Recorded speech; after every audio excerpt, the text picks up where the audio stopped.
Olimpiade Paris 2024 tinggal sebentar lagi, tim bulu tangkis Indonesia mulai bersiap memanaskan mesin pertandingan dengan mengikuti dua rangkaian World Tour, yaitu Singapore Open pada pekan depan dan Indonesia Open pekan setelahnya. Bagaimana peluang mereka? Akan saya diskusikan bersama dengan pengamat bulu tangkis Ainur Rohman. Selamat malam Pak Ainur. Selamat malam Mbak Caca.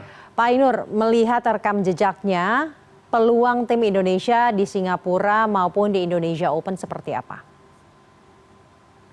Ya, peluangnya cukup terbuka ya kalau di Singapura Open dan Indonesia Open. Persaingan juga lumayan ketat lah karena ini kan adalah turnamen-turnamen yang penting juga untuk memanaskan mesin jelang Olimpiade gitu ya. Peluang akan terbuka, tapi kemudian persaingan kan sangat ketat ya. Nyaris di seluruh dunia ini sekarang merata lah persaingannya, di 5 sektor ini merata. Dan kalau melihat dari pengalaman tahun lalu kan kita mendapatkan satu gelar di Singapura Open ya lewat Anthony Sinisuka Ginting. Lalu di Indonesia Open Ginting juga masuk final tetapi kalah di final di Indonesia Open gitu. Artinya peluang masih 50-50 lah dengan negara-negara lain. Kita masih masih sangat bersaing, tetapi apapun bisa terjadi gitu. Kalau membaca kekuatan tim seperti apa nih Mas? Kalau membaca kekuatan tim sekarang agak sulit ya Mbak Caca ya. Maksudnya gini, jadi semua fokus, semua tim nasional itu kan semua ngarahnya ke Olimpik, ke Paris ya pada bulan Juli Agustus mendatang gitu. Jadi kita tidak bisa memposisikan tahun ini itu sama dengan tahun yang kemarin gitu. Kalau misalnya tahun kemarin itu untuk event-event yang Super 750 seperti Singapore Open dan Super 1000 yang level tertinggi di BWF Tour gitu ya. Seperti Indonesia Open, kita masih bisa meraba apakah negara ini akan total, negara itu akan total main di sini. Tetapi kalau situasinya sekarang karena jelang Olimpiade itu kan semua tim nasional itu akan menjaga atletnya, di mana mereka itu kapan bisa mencapai peak performance, kapan mengeluarkan kemampuan terbaik, kapan menyimpan tenaga gitu. Jadi agak sulit sebenarnya turnya yang sekarang itu untuk diprediksi antara Singapura Open dan Indonesia Open itu, karena pengumuman siapa saja yang sudah lolos ke Olimpiade kan udah selesai gitu. Jadi semuanya ini sekarang tinggal menyiapkan untuk ajang yang terpenting ini, Olimpiade 4 tahun sekali, dan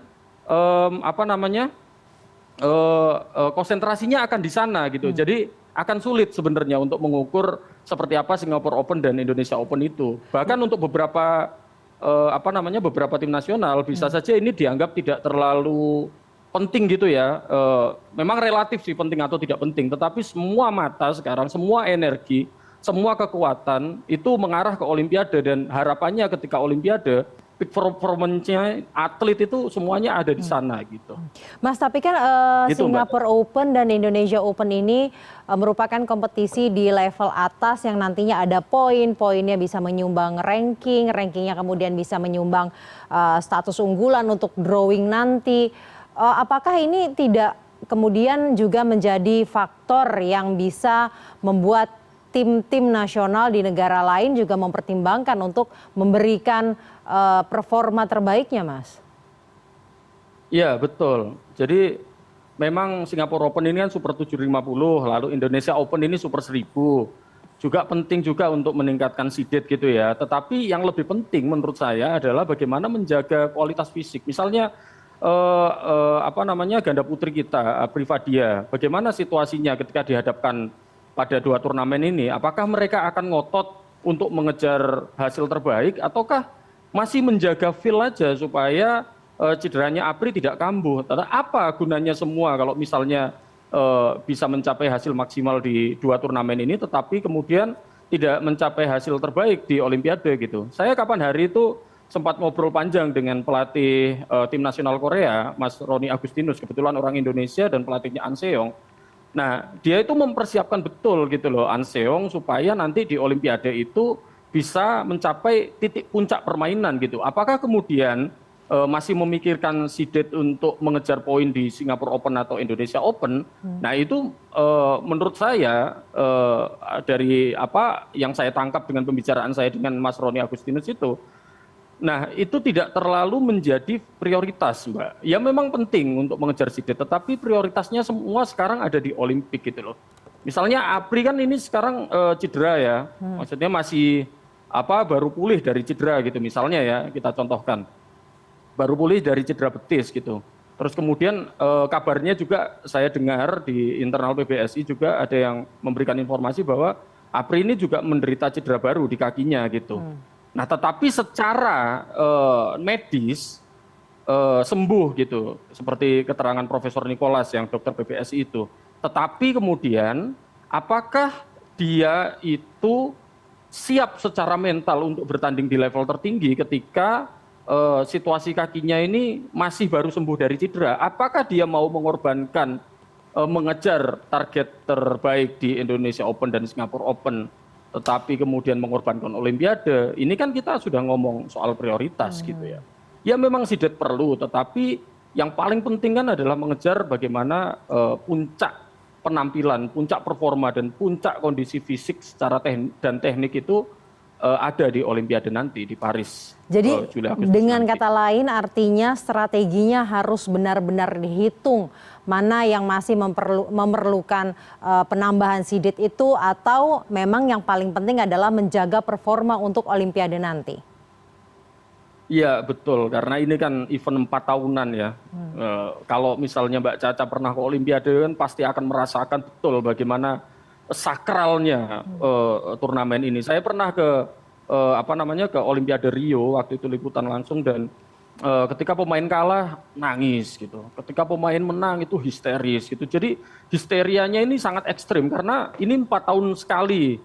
Belum tentu ketika main di Olimpiade ini 4 tahun kemudian bisa main lagi di sana, kan belum tentu. Banyak juga atlet-atlet yang mengakhiri karirnya pasca Olimpiade gitu. Artinya ini turnamen yang luar biasa penting, yang sangat-sangat ditunggu oleh semua pemain bulu tangkis di seluruh dunia. Ini adalah turnamen atau championship yang paling krusial, paling penting dan paling ditunggu dalam perjalanan karir mereka. Banyak yang banyak yang menangis, banyak yang bersedih, persiapannya luar biasa. Semua negara di dunia sekarang, tim nasional bulu tangkis di semua negara sekarang ya bersiap untuk ini gitu. Jadi memang ini adalah sebuah event yang penting, dan saya kira semua pelatih, semua pengurus dan semua orang yang terlibat di belakang layar tim nasional semua negara di dunia sekarang itu fokusnya ke sana, bagaimana menata supaya nanti puncak permainannya ada di Olimpiade. Jangan sampai atlet ini mengalami sesuatu. Bahkan hal-hal non teknis juga dipikirkan, Mbak Caca. Misalnya saya mendengar ada yang sampai bagaimana menjaga perasaan pacarnya supaya dia tidak bad mood ketika jelang Olimpiade. Sampai hal-hal yang seperti itu. Gimana pacarannya dijaga supaya tidak berantem jelang Olimpiade. Sampai hal-hal yang seperti itu yang sangat diperhatikan, sangat detail itu, saking karena ini sangat penting gitu bagi semua atlet di seluruh dunia. Kalau APRI dan Fadia yang dikabarkan bersih tegang itu akan mempengaruhi nggak, Mas? Itu sudah biasa sebenarnya. Maksudnya dalam proses saling berpasangan itu hal itu sudah biasa gitu. Mau berantem, tonjok-tonjokan, terus saling olok-olok, berkata kasar, sampai ketegangan, itu sudah biasa menurut saya. Justru di satu sisi itu menunjukkan bahwa mereka itu sangat serius untuk mempersiapkan kondisi fisik dan mental mereka jelang Olimpiade gitu.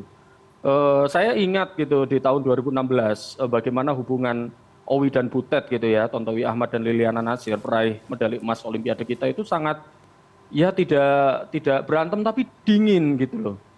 Sangat gersang gitu, kalau bahasanya Butet kepada saya itu sangat gersang hubungannya gitu. Karena mereka itu sebetulnya pengen menang gitu loh. Jadi pengen menang, pengen mempersiapkan diri secara maksimal sehingga muncul ketegangan-ketegangan. Justru hal itu menurut saya itu sangat baik gitu loh. Di satu sisi kalau bisa di manajemen ya, konfliknya itu kalau bisa di manajemen itu baik gitu. Artinya mereka berdua ini benar-benar sangat serius untuk mempersiapkan performa mereka di Olimpiade nanti. Gitu. Berbicara tentang mental dan fisik dalam persiapan Olimpiade, bagaimana menakar persiapannya dan membaca mental dan fisik keenam wakil kita di 5 kategori nih Mas? Iya, yang paling penting adalah bagi saya itu adalah pembentukan tim ad hoc Olimpiade yang diresmikan tanggal 7 Desember ya. Kalau nggak salah 7 Desember lalu diumumkan ke publik itu pada bulan Januari tahun 2024. Nah di sana ini kan saya kan banyak mengkritik sebenarnya ya.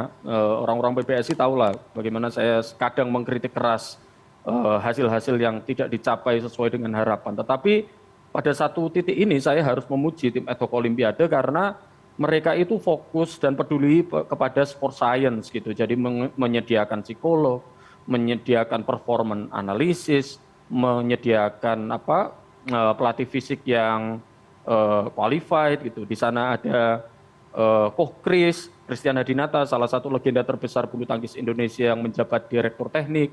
Lalu ada Pak Basri Yusuf yang sangat berpengalaman di bidang sport science, pelatih internasional yang pernah menangani tim nasional Malaysia dan Singapura. Ada Bu Lili Sudarwati gitu yang salah satu psikolog juga olahraga terbaik di Indonesia, yang juga mantan atlet nasional tunggal putri gitu. Jadi semua persiapan itu dilakukan dengan, menurut saya ini adalah sebuah itikat dan kerja yang baik gitu ya.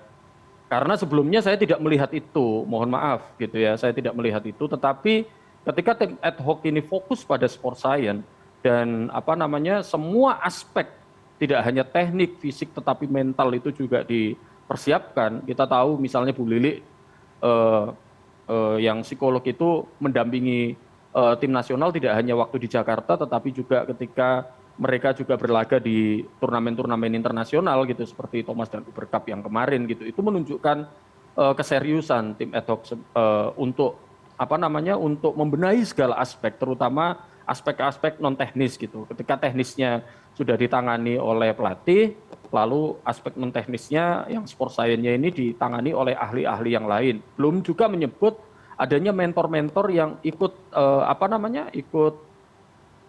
berpartisipasi dalam tim ad hoc ini.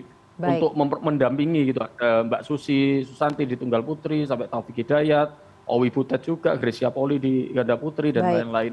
Nah kombinasi inilah yang menurut saya akan menjadi salah satu kekuatan yang penting, modal yang penting, tetapi sayangnya memang waktunya terbatas gitu. Kalau menurut saya idealnya 2 tahun, tapi ini persiapannya kurang lebih 6 bulan. Tetapi setidaknya apapun sudah itu dimulai kita ya, harus mengapresiasi. Mas Ainur ya. Setidaknya sudah dimulai dan sudah serius untuk melakukan berbagai persiapan baik fisik dan mental serta tekniknya. Terima kasih pengamat bulu tangkis Ainur Rohman telah bergabung bersama kami malam hari ini. Terima kasih Mbak Caca.